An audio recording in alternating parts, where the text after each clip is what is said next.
Kita tak pernah tahu rencana Tuhan untuk hidup kita. Tetapi kita tahu bahwa rencana Tuhan selalu yang terbaik. Dari rahim hatiku, seumur hidupku, aku akan selalu ada di sini dalam keheningan doaku untuk apa yang datang dan yang akan datang untukmu dan saya.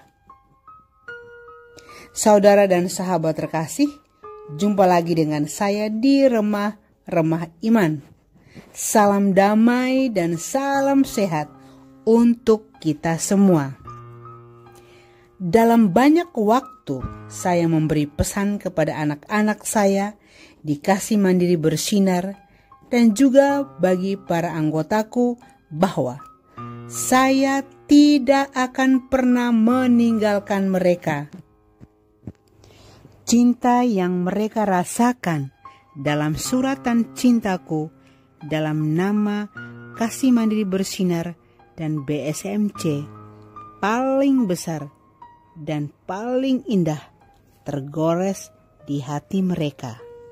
Terima kasih Tuhan, Engkau telah mempertemukan kami, anak-anak dan para anggotaku, dan juga semua sahabat-sahabatku sebelum ini semua terjadi. Saudara dan sahabat terkasih, sejauh ini Tuhan telah menolong kita dan Dia akan terus menolong kita. Hari ini, dalam video ini, saya mengundang saudara dan sahabat dan juga anak-anakku, para kakak pendamping, para anggotaku, untuk kembali ke masa lalu dan mengingat beberapa perjuangan sulit yang kita semua alami. Pasti bentuk kesulitan masing-masing kita berbeda. Di saat itu, saudara dan saya berpikir kita tidak dapat mengatasinya. Saat dimana kita berada di tengah-tengah masalah, kita berada di situasi terendah saat itu. Bagaimana rasanya saat mata tak dapat lagi menatap dengan tajam, saat kaki enggan melangkah, saat lengan tak dapat digerakkan, saat bibir seperti terkatup, saat jiwa terasa terkoyak, saat hati menjadi sesak, saat semua tampak gelap dan tak dapat terselesaikan. Kegelisahan, keputusasaan, kelelahan, rasa tak berdaya, semua menjadi rumit dan ruwet. Jalan terasa buntu, pintu-pintu terkunci. Tak ada siapa-siapa yang dapat menolongmu. Benar-benar seorang diri. Dan saat itu pula kita harus menyaksikan orang-orang yang dekat, orang-orang yang kita cintai, bahkan sahabat-sahabat kita menjauh dari kita satu demi satu.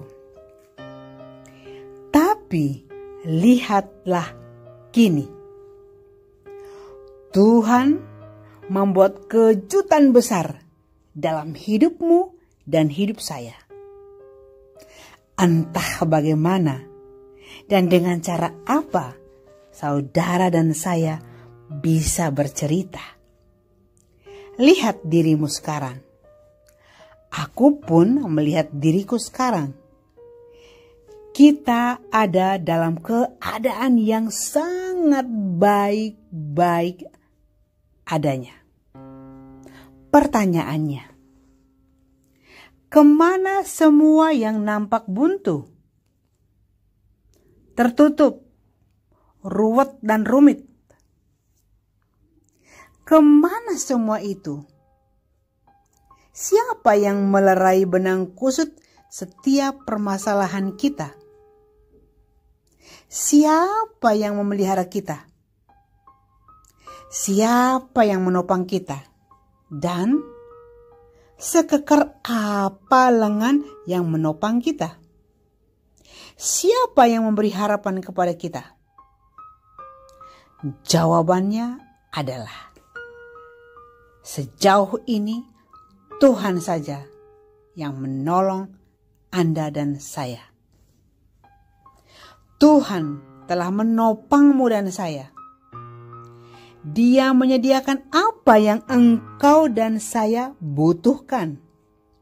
Dia menguatkan kita, membangkitkan kita, memulihkan kita, memerangi peperangan kita, melindungi kita, mengejutkan kita.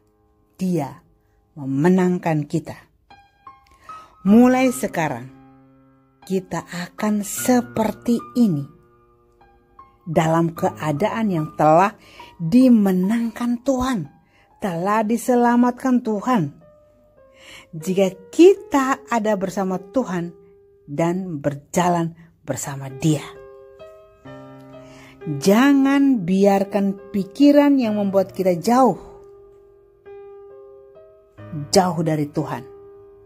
Jangan biarkan ketidakpercayaan diri disebabkan oleh situasi rumit ruwet untuk memberitahu Anda dan saya bahwa kasih Tuhan kepada Anda dan saya telah berubah, bahkan telah berkurang.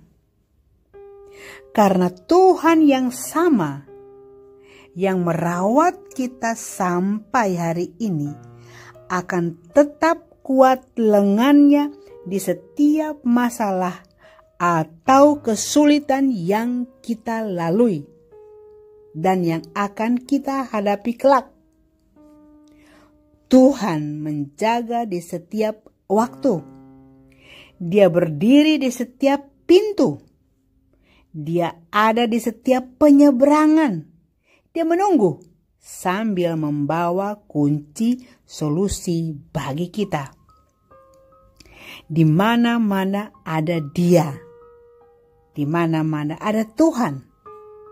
Tuhan mencintaimu dan saya lebih dari segalanya. Percayalah kepada kepeduliannya untukmu dan saya. Jangan menyerah pada tekanan keadaan yang sebaliknya. Jangan biarkan iblis mencuri sukacita kita. Tenangkanlah hatimu pada Tuhan yang akan selalu menjadi kekuatan utama dan pertolongan pada waktunya.